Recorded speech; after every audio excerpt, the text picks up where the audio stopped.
Hi, I'm Erin Bogda. And I'm Nicole DeHoda. And welcome to A Night in the Kitchen, where today we'll be taking it outside to the grill to cook up some burgers just in time for the tailgating season.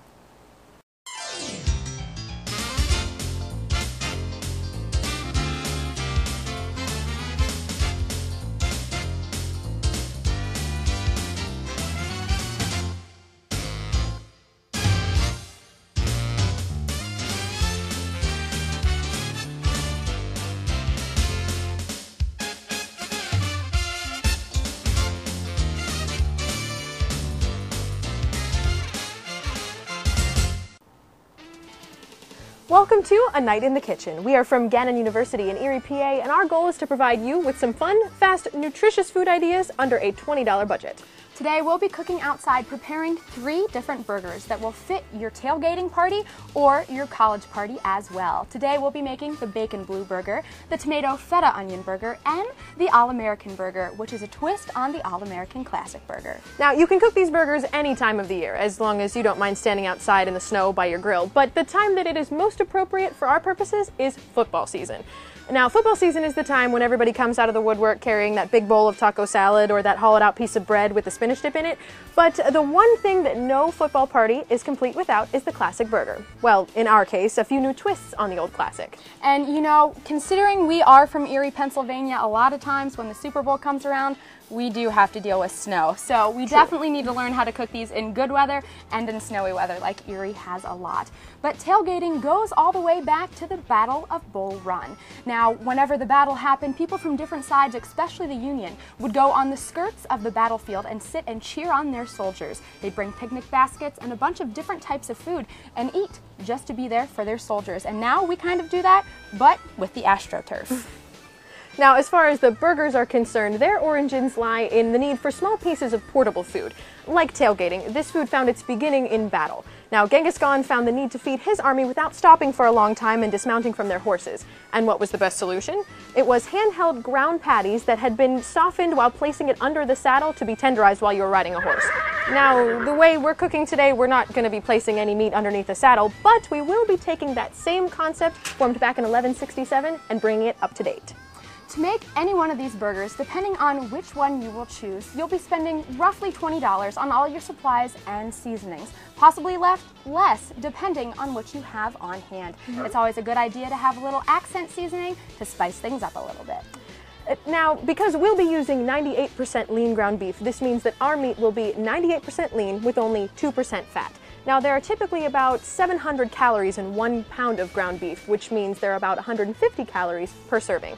But it also contains next to 0 carbs, 95 grams of protein, and that's according to Fat Secret and the USDA. Also, according to the USDA, the blue cheese in the first burger contains roughly 100 calories per ounce, as well as 6 grams of protein, while the bacon we will be using contains less than 30 calories per slice, along with 2 grams of protein. Using low-fat American cheese as well in our All-American burger adds a percentage of calcium with minimum fat content. Now, all of the burgers we'll be making will be containing that 98% lean ground beef I talked about, but you can substitute any type of ground beef that you'd like, including a garden burger if you're a vegetarian. Now, while we're letting this digest for a second, see, do you get that? I think that's pretty clever. All right, we're going to take a trip with Kyle and Amanda.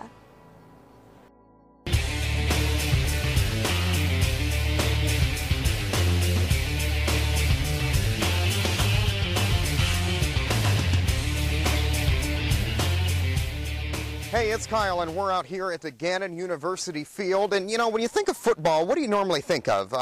Let's see, tailgating, the annoying thunder sticks, maybe somebody with crazy dyed hair.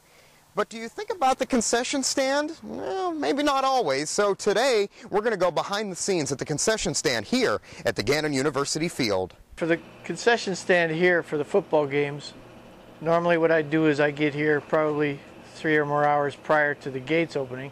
We serve hot dogs, we serve pretzels, soft pretzels, nachos and cheese, popcorn. We have a variety of candies, and then Pepsi products, water, Gatorade, and then coffee and hot cocoa.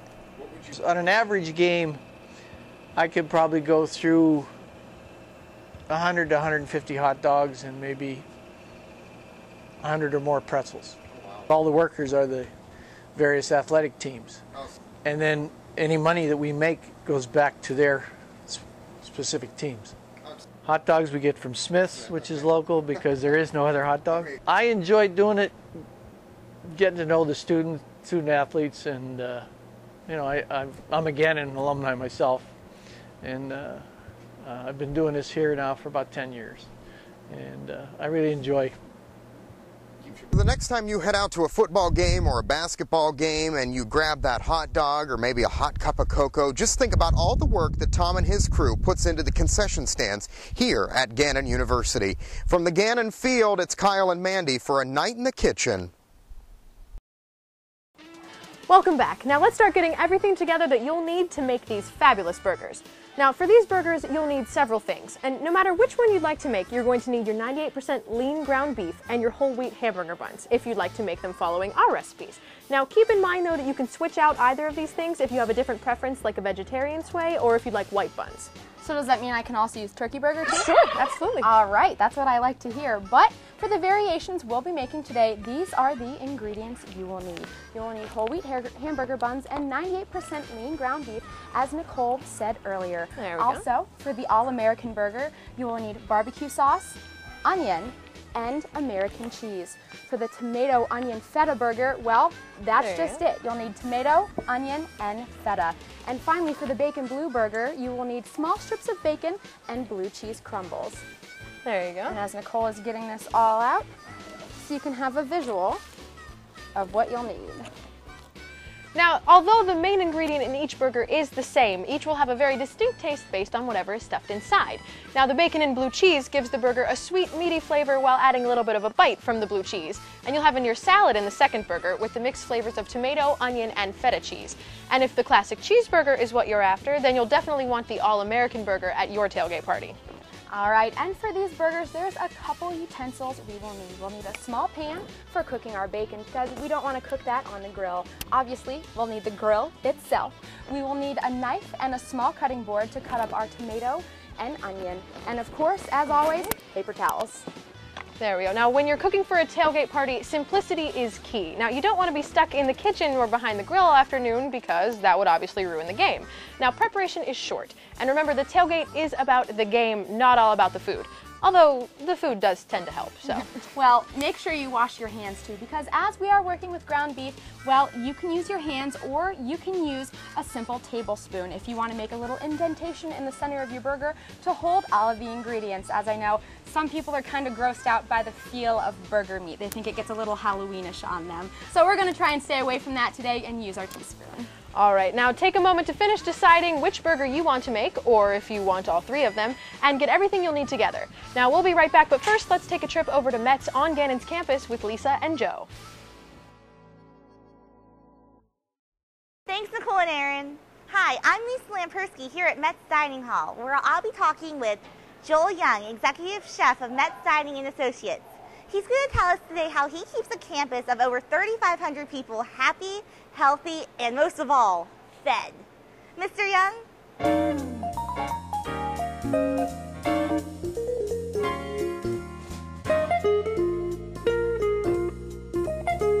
Well, my job has many hats that you wear. Besides helping do the cooking, teaching staff how to cook, working with them on planning menus, tasting the menus, making sure that everything is prepared in a timely manner. We walk around every day to all the stations, to the different outlets here at Gannon to assure that everything is functioning properly. Well, we have a 4-week cycle menu that we work with, and once you go through that cycle menu, you start to get a history of how much we've served of each product. And once you know the history and about how many students are going to be eating that, you prepare that much from that point forward. And you adjust it up and down, depending on the weather, the season, and holidays and such. Mostly because it's not boring. There's always something new to learn and to do. We serve quite a variety of food every day because the menu changes every day. I like working with the staff. They're a lot of fun to work with, and providing good nutritional meals for the students. Today we have a menu committee going on. They help analyze what we're serving, whether the students are happy or not. We also have comment cards that the students can fill out every day where they request different things, and we respond to those every day, whether we can meet that, whether we're going to put it on a cycle menu. Even if we just bring it in for one student, we always are trying to meet their needs. Right. And if it doesn't sell, if the students don't like it, they come up and tell you they don't like it, we take it off and we'll put something else on for them. Yes, we do.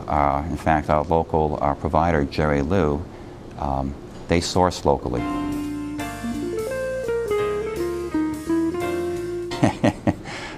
Pizzas, we serve about 16-inch pizzas a day. That can go up and down, once again, depending on weather. Also catering, they may have pizzas, so we could do up to 100 pizzas for one of those events. Hamburgers, anywhere from 80 to 120 a day. Hot dogs, maybe more like 40 hot dogs a day. Thanks, Mr. Young. I guess all it takes is a little bit of planning and some teamwork, and you can feed a whole campus. And wow, that's a lot of pizzas. Now back to the culinarians as they continue making their tailgate burgers right here on A Night in the Kitchen.